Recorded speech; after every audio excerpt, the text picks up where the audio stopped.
along that journey, I fainted actually in a theme park kind of 8 years ago and hit my head, went to the doctors, and they discovered I've got a heart condition called hypertrophic cardiomyopathy, which is the thickening of the heart, which I know, Adam, you know a lot about.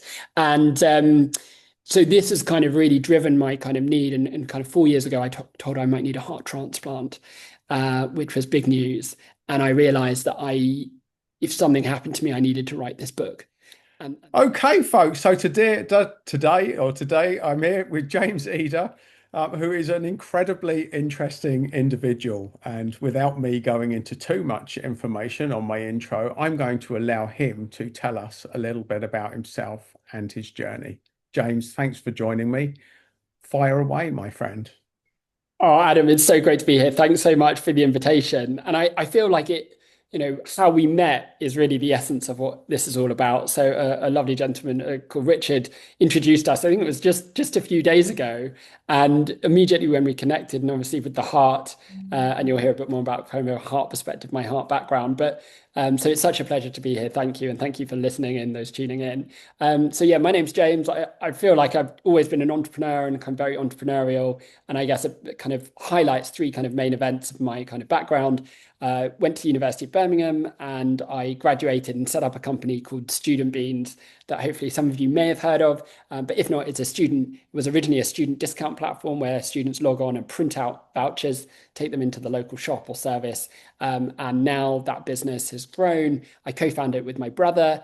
And the parent company of that business now is called Pion. It's all about helping brands engage with different demographics. So one of them, obviously, students, but military, doctors, nurses. And so we provide verification, advertising, and also kind of solutions to help brands. And so that was for the best part of 10 years I was there. I then left there day to day to run another company called Causa that was like a location-based LinkedIn. So the idea is you open an app, you can see who's nearby and how you connect with them. And the essence of the kind of final project that I've been working on is a book now called The Collision Code, which is all around serendipity and connection and what stops people connecting and how people can connect more easily. But along that journey, I fainted actually in a theme park kind of 8 years ago and hit my head, went to the doctors, and they discovered I've got a heart condition called hypertrophic cardiomyopathy, which is the thickening of the heart, which I know, Adam, you know a lot about. And so this has kind of really driven my kind of need. And kind of 4 years ago, I told I might need a heart transplant, which was big news. And I realized that if something happened to me, I needed to write this book. And that was, I know we're going to be talking kind of more about those things, but those, really highlights. And one kind of big thing that inspired me that's kind of a theme along the way that I think is useful also to share with listeners. And actually, the person I'm about to mention wrote the foreword for my book is a guy called David Taylor, who wrote a book called The Naked Leader. And his basic premise or message, simple: imagine if you couldn't fail. Who would you be? Where would you go? And what would you do? And it was really that message that when I was 22, so 20 years ago, I'm giving away my age, I set up a company on graduation when I was 22 with no investment, no backing, just an idea, and me and my brother, and built this business now to over 200 people. And then when I left, running a business versus setting one up is very different things. I'm very much the startup guy and the setting up guy. And so 10 years in, reminding me of that message, imagine if you couldn't fail. I loved what the business was doing then, Student Beans, but I knew I felt like I had something different in me to bring something to new again. And I remember speaking on a stage thinking, imagine if I couldn't fail. I kind of have to roll the dice again, as it were, and believed in myself that I could do it again. And obviously that didn't work out. And then the heart stuff going on. But yeah, that's a bit of a potted history to my journey. I think gives a bit of an insight to kind of who I am and how I show up in the world. That is an incredibly inspiring intro there, James. And I think you've pointed us, that's a great question too. Who would you be if you couldn't fail? I think we could almost put that as the title of this, couldn't we? So Sounds just good. so let's Yeah. talk about that. I mean, it's obviously had a profound impact on you. Mm. What did you decide in that moment when it first was said to you? Who would you be if you couldn't fail?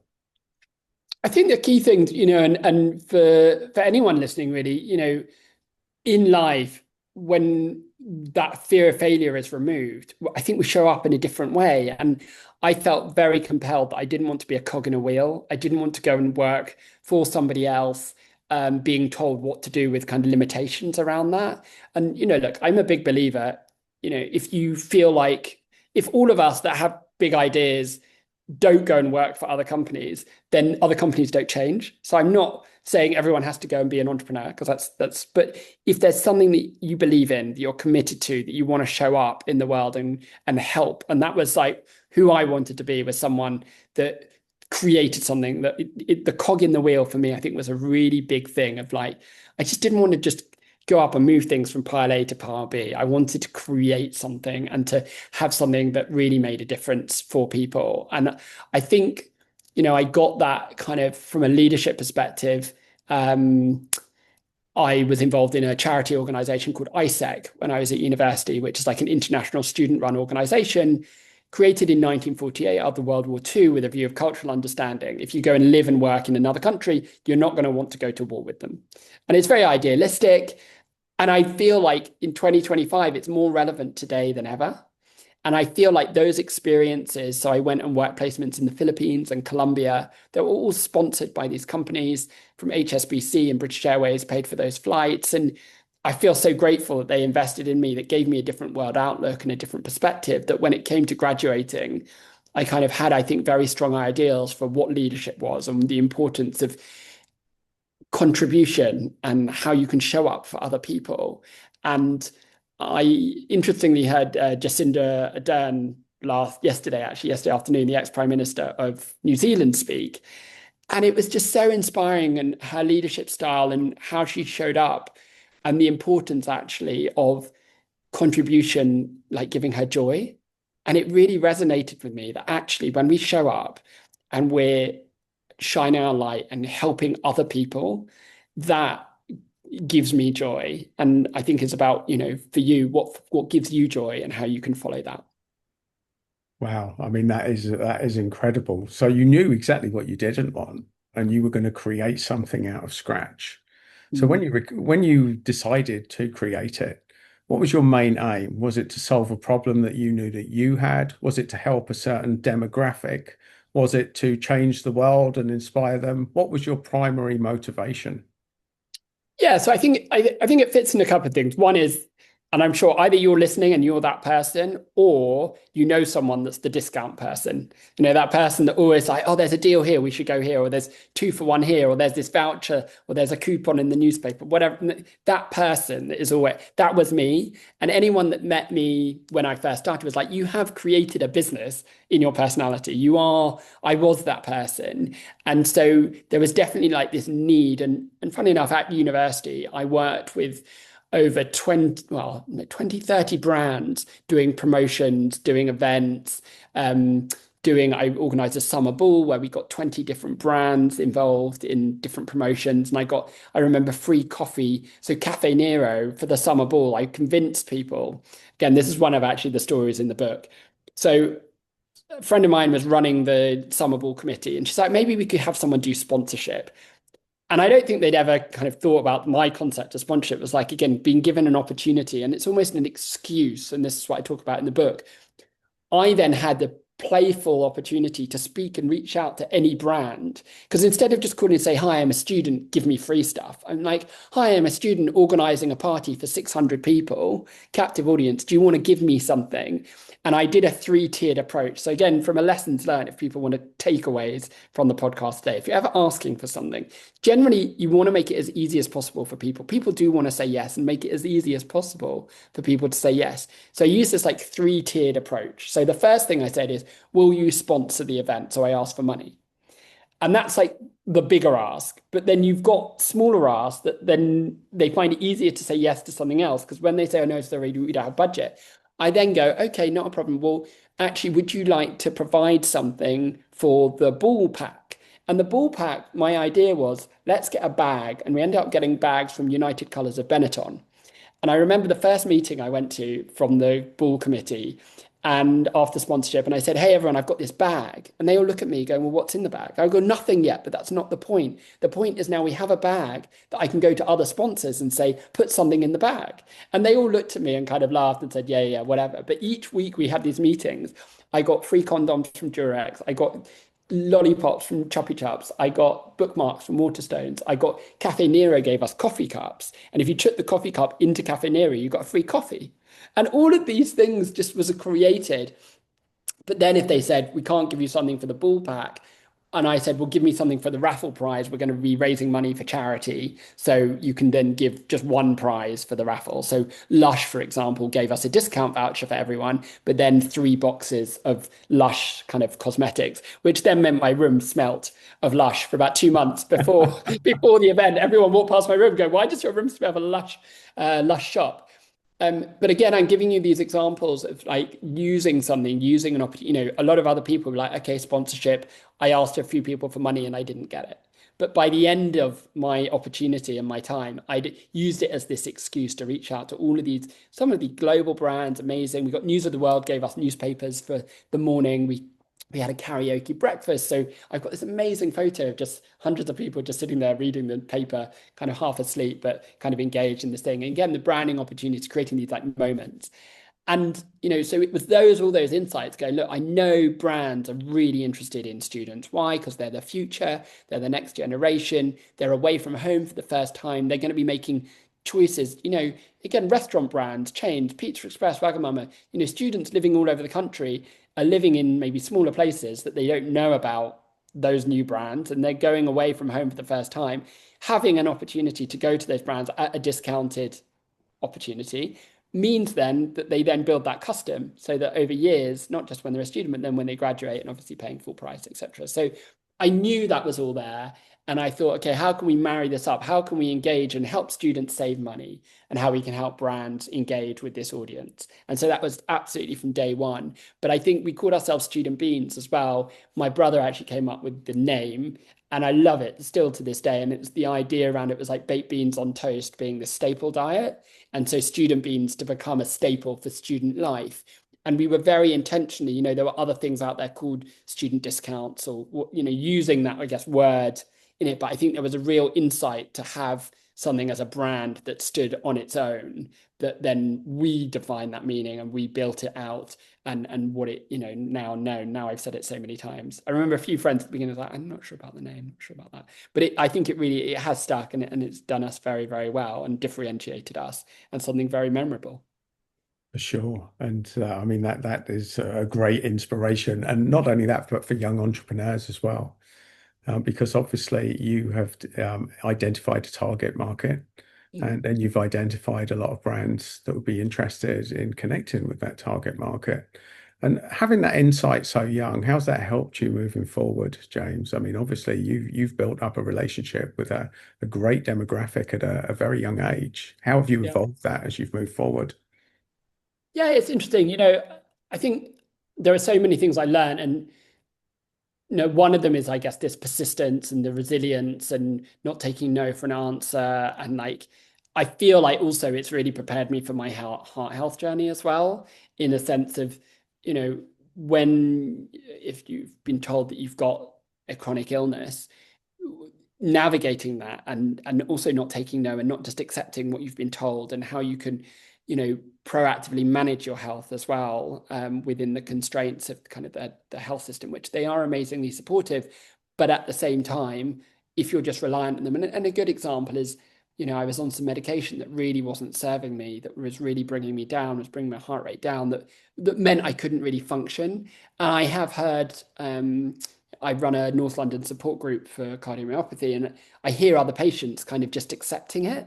And I'm just like, no, things can and will be better. And it is up to us as patients to give that feedback and to, what can we tolerate and what's not, and within the confinements of what medication can do. And I'm so grateful that I guess I had those experiences that gave me maybe more confidence to, yeah, I mean, it might sound like a funny linking. I feel like the startup world prepared me for my life's journey of what I'm going through. And I'm so grateful, for that. And I also say I'm grateful for, those companies and the people that believed in us. I often say it's like, when I went into a shop or a service and they agreed to be listed on the site, and again, it was at the time a small amount of money, maybe 10, 20, 30 pounds for a month to be listed on the service. It's those companies, one that said no, that we learned and we improved, and then the companies that said yes. It's so if anyone asked you for help or for feedback on something, it's such a small thing to do that can really make a difference for people that are trying to give it a go. So I'd really encourage you to do that. One other tip as well that's come up more recently that I'd love to share is just if you are trying to do something or trying to sell someone something, go somewhere where you don't even want that sale to succeed.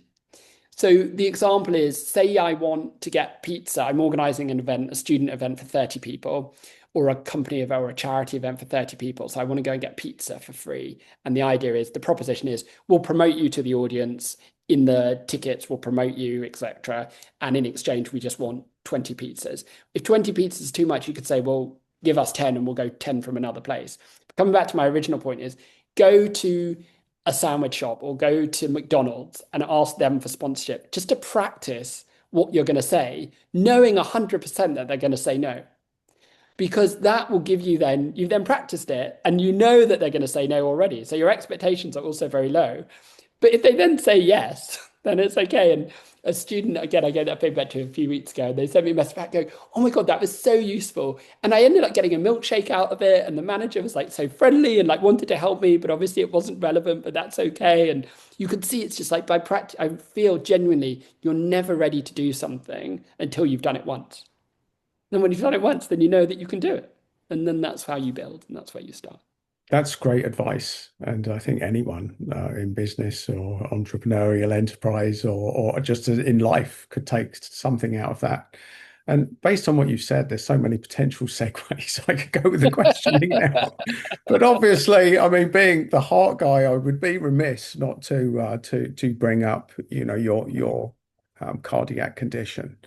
Now, you seem very upbeat and you've glossed over it, but I mean that must come with massive challenges. When did you first find out that you had anything wrong with you at all?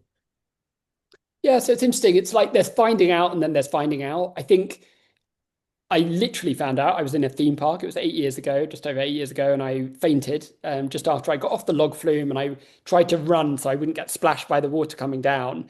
And suddenly my legs just went. If you're familiar with the scene in The Matrix where they like take out the computer thing and the legs go floppy and they kind of die, that is my like compare. I felt like that happened to me. I felt someone took out the thing and I fell to the floor and I hit my head gently, and I was with my partner, and he said to me, "You know, you're right." And I thought I'd been out for a while, but it was a few seconds, and I was in the Netherlands. I flew back home that evening. The following day, I called the GP, and I said like I fainted, I hit my head, and they could because you hit your head, come in and see us. And they did my blood pressure, sitting down to standing up. And they said, okay, there's something not quite right. Let's go and have some blood tests and get an ECG done, which is a simple heart monitoring test. It's not invasive. It's very easy to do. And I remember going in, I did the ECG, and then they said, hold on a minute, I need to get the specialist. Specialist, has anyone died of a heart attack at a young age in your family? No. And I'm still kind of a bit nonplussed about this, no. And he's like, okay, well, we need to do an ultrasound. I was like, okay, fine. So did the ultrasound and they go, okay, you need to stay in hospital. And my first response is, my car's on pay and display. Can I move my car? Because I thought I'd be there for an hour max. I was just like, blood, and I had the rest of my day to go. And he looked at me and was like, look, how far away do you live? And I said, 5 minutes. He's like, okay, you can move your car, but you have to come in immediately and you have to go to accident A&E. You have to go in. I just remember thinking, well, that's a bit much. Yeah, But I did it extreme. a bit extreme. And I remember calling my brother and he was busy and I sent me a text. I sent him a text back going on. They think there's something wrong with my heart. I'm just on the way to hospital, but no worries, all good. And I remember going home, I got my laptop, got my pajamas. I thought, like, okay, fine. And anyway, get back in hospital and A&E. And then I was there for 3 days and they diagnosed me after 3 days.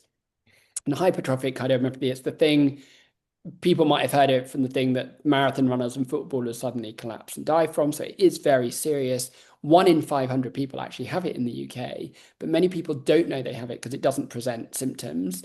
But you can suddenly die because the heart is too thick. And so it's kind of pumping. The analogy that was said to me is like it's like a coconut skin instead of banana skin. So if you imagine the coconut, when there's no banana in the banana skin, it kind of is quite it can move a lot, whereas the coconut skin, it stays. And that's similar to the heart. So when it's pumping, it can't get enough pump around the body. And so that was like the initial diagnosis. And that summer I kept having tests, and each of the tests came back. They weren't terrible. They just were reinforcing the condition. And it's like, okay, that's this rating. But it then was the 21st of September that year, 2017, that they said to me, I remember going to the doctor with my younger brother, who's a doctor as well. So I took him, and it was his birthday, which is a lovely birthday present for him to come with me to this appointment. And I kind of took him because it's quite nice. I share this with other people. The importance of going to people for the appointments is twofold. One is to take people on the journey with you so that they can understand it a bit more, but also people want to support, and it's the one thing that they actually can do in their own way is to be able to support you. So that's quite an important thing. Anyway, they told me that day, based on all the results together, we'd like to refer you to the heart transplant specialist in Papworth. And that was like a real moment of, a shock. And kind of what do I do with that information, the sense of kind of urgency around it. But then they said the appointment's going to be in January. So I'm like, here I am, 21st of September, needing to wait October, November, December, 3+ months. So it was a really weird dynamic time. And I think denial, I know there's different stages. Is it stages of grief as well? You go in this I'm just going to carry out. And I remember I had this investors for my second business. I messaged her, I've been found out I've got this heart condition, but don't worry, I'm fine. Like, I'm going to carry on working. And I won a trip to go to San Francisco to speak at an event and do this thing. And I remember telling my doctor, I was like, I really want to do this. Can I do it? And they like, obviously cautiously, well, we can't endorse you getting on an airplane, but anything can happen on an airplane to anyone. But make sure you've got good insurance, and we're not going to stop you from doing something. So I think I've always felt like, again, in my doing it my way as much as I can. And the doctors kind of, into credit to them, supporting me in the best way that they can so I can carry on living and doing my thing. And January then 2018, when they said to me, your BNP protein level was up at over 3,000, which was not good. And they said, we need to consider you for a 2-day heart transplant assessment. And again, that was then in April. So I'm like, oh, more. And that was the downtime that I was like, wow, this is much more serious than I thought. And a coach at the time actually met with me at the Shard in London, agreed to meet with me and suggested the Shard, which recommendation for an event. If you ever want to just meet someone for coffee, you can go, I think it's the 37th floor or something. You can go to the lobby of the hotel there and just have a coffee or a drink, looking over London, which is an incredible different perspective to get. And he asked me the question, which again, I share in the book, is what's going to give you space? Because when we have space and we've got time to reflect, we've got time, because often we're so busy in our day-to-day that we don't have the space. And I think that it was a really important thing that I needed to hear. And I thought, what, I've got a friend in Miami, again, long haul flight, but I'm gonna go and visit her and just take some time. And I told my investors, I just need to, between now and April, I can't really get my head focused on when this is all over. Hang on, I need some time. And it's the first time I got on a plane, but I went and I stayed with my friend, and I had nothing planned for the first time ever. And just to sit on the beach, be in the sun, and just rest and relax and think, and just take a moment for life to kind of catch up with me and reflect where I am and what I'm doing. And then the assessment happened, and they said two things. One is you don't need one now, but you can have one if you need one, but come back again in 6 months. And that is a really interesting way of living, because being told it's not I've got 6 months to live, but there's a little bit in me that has that in reflection point of, well, if in 6 months they told me I need a transplant, then that's going to change things. And it did change the way that I lived, but I think there's a lot of silver lining in it. And I remember going through therapy at the time and sharing with my therapist that I was struggling because I couldn't plan for the future. If in 6 months they're telling me I need a transplant, then how can I start another company? Or how can I, even if, and I was a coach, becoming a coach, I can't sell a 6-month program or a 12-month program, because what happens if I'm then going to be ill?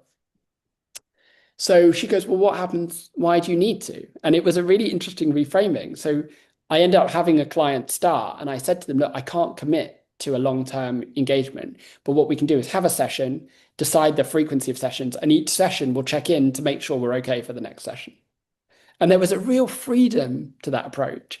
And that client ended up, I'm still working with them, but they ended up working with me for over 4 years every single week.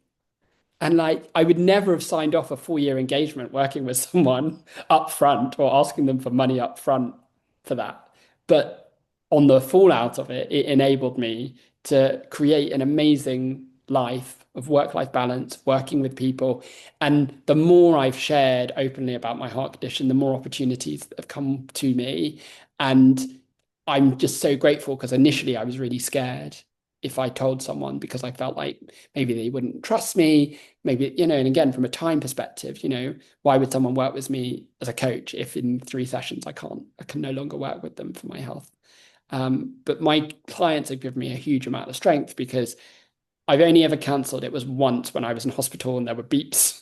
The machines were beeping too loudly behind me. And that's the only time I've cancelled sessions. But apart from that, in the last 8 years, I've had every session. And even when I was bedridden for over a month, this was 4 years ago, I would get out of bed, get dressed, have a client session and go back to bed. And it's like they kept me going. It was about purpose and it was about, so I think there's this silver lining and the opportunities that I've created because of my condition, I'm so grateful for. Well, I think in many ways you've sort of answered all the questions that I would have asked you in that little summary, James. I'm not sure I'm even needed. I'm not sure there's any purpose No, for you me. told me, but that wasn't 17 minutes. I know you told me another guest went on for 17, and I'm like, that definitely wasn't 17 minutes. But I No, that was hopefully really covered some good, interesting. It was good really ground. interesting, very valuable life journey that you've shared there. So let me ask you this question, and I will need you to be a little bit more succinct Will do. with this one. How has it changed the way that you live? One of the things I talk about also in the book is about living with intention. So I've created a heart series on YouTube called Heart Matters, Living with Intention, which again, I'm sure there'll be a link afterwards to that. But it's, you know, so often days turn into weeks, turn into months, turn into years, and we just don't live with intention and we just arrive where we arrive, find ourselves where we find ourselves. And why, I guess one of my messages, why do we wait until something bad happens to ourselves or someone we know before making changes that we know deep down we want to make? So that's how I try and live. And I don't do it every day perfectly, but what I love the sense of, this reflection piece of is today, would I want to relive today? Would I, tomorrow is another day to relive it or to do something new. And that's really, really important for me because I've got a checkup actually on Wednesday this week. And again, if they tell me on Wednesday, you're going on the list now and you can't travel, you can't do things, I can proudly look back and say, look, the last 8 years, I've done so many amazing things and I've traveled, I've written a book, I've lived. There's nothing that I haven't done that I wanted to do. And I think that's not a lot of people, I don't think, can say they live like that. Well, I think I can validate that from working with people at the end of life. Most people never really truly consider their mortality until it's there on their doorstep. So although it's been incredibly challenging for you, James, I think in some ways it's been a gift. And I think your reflection on your journey is the validation of how true that can be. So I just want to say, how inspired I am to listen to your journey and what you've achieved and what you've done with your life, which has definitely been very well lived. And for people watching this that are inspired by it and want to find out more or get in touch with you or get your book, well, Yep. this is your wanton promotion part of the video. Please tell us more, my friend. Please tell So us you can more. find me jameseder.com. So that's JMSEDER.com. And obviously here's the book called The Collision Code. It's available on Amazon and all bookstores. You can order it from them if you do want to go into the bookstore, just ask them for it. But it's The Collision Code. And on LinkedIn as well, you can find me just by my name, James Eder, Eder. And feel free to reach out. I love hearing from readers. The reviews are starting to come in, which is fantastic. And it's so rewarding. I wrote it because if something happened to me, this was a legacy. It was really important for me that there was something out in the world. And I kind of struggled to get it out because I was then doubting, is anyone going to read it? And then remembering, I'm not writing it for anyone else. I'm just writing it so it's there. Now people are starting to read it. And I really hope if you do read it, it really makes a difference for you. The audiobook is also going to be out very soon. Maybe by the time this is live, we'll see. But the audiobook is coming. So yeah, look, just thank you for tuning in and for allowing me the space to share. And Adam, for being so generous with your time and your interest in my journey.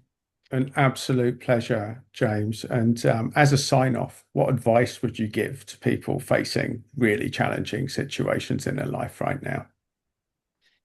You know, I think there is support out there, and whether it be your network or outside of your network, in terms of kind of help, not being afraid to ask for help.